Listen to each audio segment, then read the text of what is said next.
Disclaimer. इस लेख व वीडियो में निहित किसी भी जानकारी सामग्री गणना की सटीकता या विश्वसनीयता की गारंटी नहीं है। विभिन्न माध्यमों, ज्योतिषियों, पंचांग, प्रवचनों, मान्यताओं, धर्म ग्रंथों से संग्रहित कर ये जानकारियां आप तक पहुंचाई जाती हैं। हमारा उद्देश्य महज सूचना पहुंचाना है। इसके उपयोगकर्ता इसे महज सूचना समझकर ही लें। इसके अतिरिक्त इसके किसी भी उपयोग की जिम्मेदारी स्वयं उपयोगकर्ता की ही रहेगी।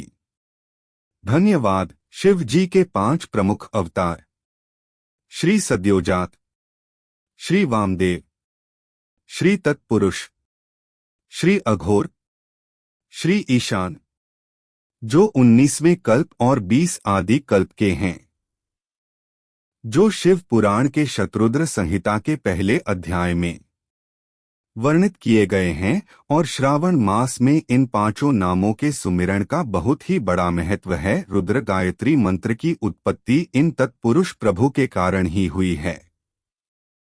शौनक उवाच, हे महाभाग सूत जी, कृपया भगवान शिव के सद्योजात और वामदेव आदि मुख्य अवतारों का वर्णन करने की कृपा करें। सूत जी बोले, शौनक जी, आप तो मननशील व्यक्ति हैं, अतः अब मैं आपसे शिवजी के उन अवतारों का वर्णन करता हूँ। आप अपनी इंद्रियों को वश में करके सद्भक्तिपूर्वक मन कीजिए। मुने, पूर्व काल में सनत कुमार जी ने महारुद्र स्वरूप नंदीश्वर से यही प्रश्न किया था। ये शिलादंदन सत्पुरुषों की गति तथा शिवस्वरूप और शिव जी के अंश ही हैं।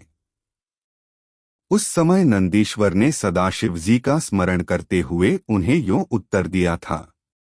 नंदीश्वर ने कहा, हे मुने, सनत कुमार, यूं तो सर्वव्यापी सर्वेश्वर शिव के कल्पकल्पांतरों में तथा कल्प के हर मनवंतर में भी विश्व के कल्याण के लिए कुछ गुप्त और कुछ प्रत्यक्ष अर्थात असंख्य अवतार हुए हैं। तथापि इस समय मैं अपनी बुद्धि के अनुसार उनमें से सर्वप्रथम 5 अवतारों का वर्णन करता हूँ। 1. श्री सद्योजात नामक अवतार 19वें श्वेतलोहित कल्प में। 19वां कल्प, जो श्वेतलोहित नाम से विख्यात है, उसमें शिवजी का सद्योजात नामक अवतार हुआ था। वह उनका प्रथम प्रधान अवतार कहलाता है। उस कल्प में जब ब्रह्मा परब्रह्म सदाशिव जी का ध्यान और प्रार्थना कर रहे थे, तो उसी समय एक श्वेत और लोहित वर्ण वाला शिखाधारी कुमार उत्पन्न हुआ। उसे देखकर ब्रह्मा ने मन ही मन विचार किया। जब उन्हें यह ज्ञात हो गया कि यह पुरुष परब्रह्मरूपी परमेश्वर का ही साकार रूप है, तब उन्होंने अंजलि बांधकर उसकी वंदना की। इनका नाम ही सद्योजात हुआ। ब्रह्मा जी को परब्रह्म के सान्निध्य और दर्शन से महान हर्ष हुआ। वे अनन्य भक्त शिरोमणि ब्रह्मा अपनी सद्बुद्धि से बारंबार उस परब्रह्म का चिंतन करने लगे। ब्रह्मा जी ध्यान कर ही रहे थे कि वहां श्वेत वर्ण वाले 4 यशस्वी कुमार प्रकट हुए। वे परमोत्कृष्ट ज्ञान संपन्न तथा परब्रह्म के स्वरूप थे। उनके नाम थे सुनंद, नंदन, विश्वनंद और उपनंदन। ये सबके सब महात्मा थे और ब्रह्मा जी के शिष्य हुए। इनसे वह ब्रह्मलोक व्याप्त हो गया। तदंतर सद्योजात रूप से प्रकट हुए परमेश्वर शिव ने परम प्रसन्न होकर ब्रह्मा को पराविज्ञान के साथ सृष्टि रचना की, अतुलनीय शक्ति प्रदान की। यह सद्योजात नामक पहला अवतार हुआ। 2 वामदेव अवतार 20वें रक्त कल्प में। तदंतर रक्त नाम से प्रसिद्ध 20वां कल्प आया। उस कल्प में ब्रह्मा जी ने रक्त वर्ण का शरीर धारण किया था। जिस समय ब्रह्मा जी पुत्र की कामना से ध्यान कर रहे थे, उसी समय उनसे एक पुत्र प्रकट हुआ। उसके शरीर पर लाल रंग की माला और लाल ही वस्त्र शोभा पा रहे थे। उसके नेत्र भी लाल थे और वह आभूषण भी लाल रंग का ही धारण किए हुए था। उस महान आत्मबल से संपन्न कुमार को देखकर ब्रह्मा जी ध्यानस्थ हो गए। जब उन्हें ज्ञात हो गया कि ये वामदेव शिव हैं, तब उन्होंने हाथ जोड़कर उस कुमार को प्रणाम किया। तत्पश्चात उनके विरजा, विवाह, विशोक और विश्वभावन नाम के 4 पुत्र उत्पन्न हुए, जो सभी लाल वस्त्र धारण किए हुए थे। तब वामदेव रूपधारी परमेश्वर शंभु ने परम प्रसन्न होकर ब्रह्मा को ज्ञान तथा सृष्टि रचना की शक्ति प्रदान की। यह वामदेव नामक दूसरा अवतार हुआ। 3 तत्पुरुष अवतार 21वें कल्प पीतवासा में। इसके बाद 21वां कल्प आया, जो पीतवासा नाम से कहा जाता था। उस कल्प में महाभाग ब्रह्मा पीतवस्त्रधारी हुए। जब ब्रह्मा जी पुत्र की कामना से ध्यान कर रहे थे, उस समय उनसे एक महातेजस्वी कुमार उत्पन्न हुआ। उस प्रौढ़ कुमार की भुजाएं विशाल थीं और उसके शरीर पर पीतांबर झलमला रहा था। उस ध्यानमग्न बालक को देखकर ब्रह्मा जी ने अपनी बुद्धि के बल से उसे तत्पुरुष शिव समझा। तब उन्होंने ध्यानयुक्त चित्त से संपूर्ण लोकों द्वारा नमस्कृत महादेवी शांकरी गायत्री तत्पुरुषाय विद्महे महादेवाय धीमहि का जप करके उन्हें नमस्कार किया। इससे महादेव जी प्रसन्न हो गए। तत्पश्चात उनके पार्श्व भाग से पीतवस्त्रधारी दिव्य कुमार प्रकट हुए। वे सबके सब योग मार्ग के प्रवर्तक हुए। यह तत्पुरुष नामक तीसरा अवतार हुआ। 4 अघोर नामक अवतार 22वें कल्प शिवकल्प में वर्णकाला। स्वयंभू ब्रह्मा के उस पीतवर्ण नामक कल्प के 14 इंद्र के बाद, प्रलय के बाद अर्थात ब्रह्मा जी के मात्र एक दिन बीतने पर तथा रात्रि विश्राम के बाद पुनः दूसरा कल्प प्रवृत्त हुआ। उसका नाम शिव था। जब एकार्णव की दशा में 1 सहस्र दिव्य वर्ष व्यतीत हो गए, तब ब्रह्मा जी प्रजाओं की सृष्टि करने की इच्छा से दुखी हो विचार करने लगे और शिव जी का ध्यान करने लगे। उस समय उन महातेजस्वी ब्रह्मा के समक्ष एक कुमार उत्पन्न हुआ। उस महापराक्रमी बालक के शरीर का रंग काला था। वह अपने तेज से उद्दीप्त हो रहा था तथा काला वस्त्र, काली पगड़ी और काला यज्ञोपवीत धारण किए हुए था। उस बालक का मुकुट भी काला था और स्नान के पश्चात अनुलेपन चंदन भी काले रंग का ही था। उन भयंकर पराक्रमी महामनस्वी देवदेवेश्वर अलौकिक कृष्ण पिंगल वर्ण वाले अघोर को देखकर ब्रह्मा जी ने उनकी वंदना की।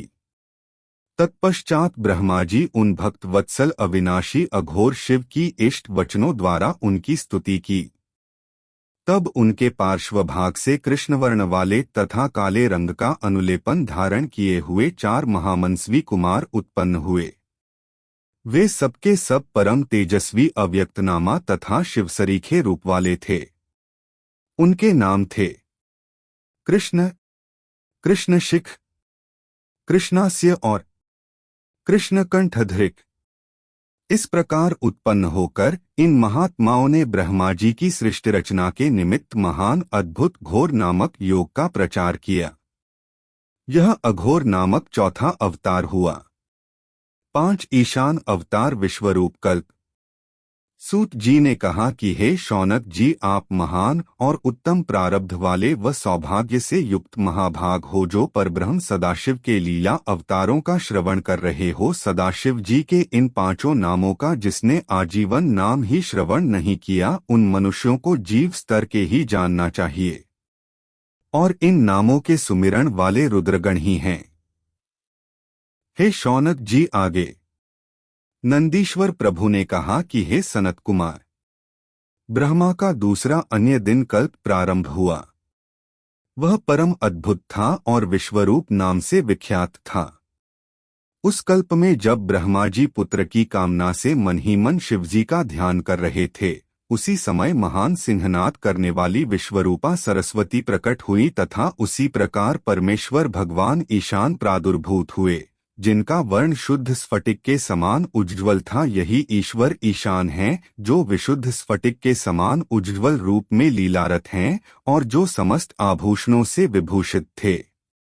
उन अजन्मा, सर्वव्यापी, सर्वांतर्यामी, सब कुछ प्रदान करने वाले, सर्वस्वरूप, सुंदर और सौम्य रूप वाले प्रभु ईशान को देखकर ब्रह्मा जी ने उन्हें प्रणाम किया। तब शक्तिस्थित विभु ईशान ने भी ब्रह्मा को सन्मार्ग का उपदेश देकर 4 सुंदर बालकों की कल्पना की। उन उत्पन्न हुए शिशुओं का नाम था जटी, मुंडी, शिखंडी और अर्धमुंड। वे योगानुसार सद्धर्म का पालन करके योग गति को प्राप्त हो गए। यह ईशान नामक 5वां अवतार हुआ। सर्वज्ञ सनत कुमार जी, इस प्रकार मैंने जगत की हित कामना से सद्योजात आदि 5 प्रमुख अवतारों का प्राकट्य संक्षेप से वर्णन किया।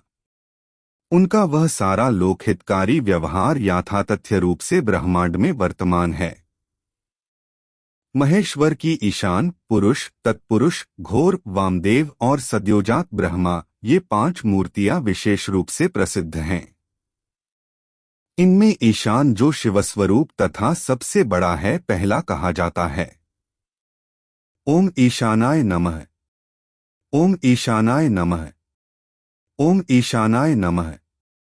वह साक्षात प्रकृति के भोक्ता क्षेत्रज्ञ आत्मा में निवास करता है। शिवजी का दूसरा स्वरूप तत्पुरुष नाम से ख्यात है।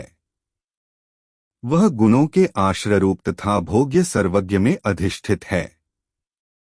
पिनाकधारी शिव का जो अघोर नामक तीसरा स्वरूप है, वह धर्म के लिए अंगों सहित बुद्धितत्व का विस्तार करके अंदर विराजमान रहता है।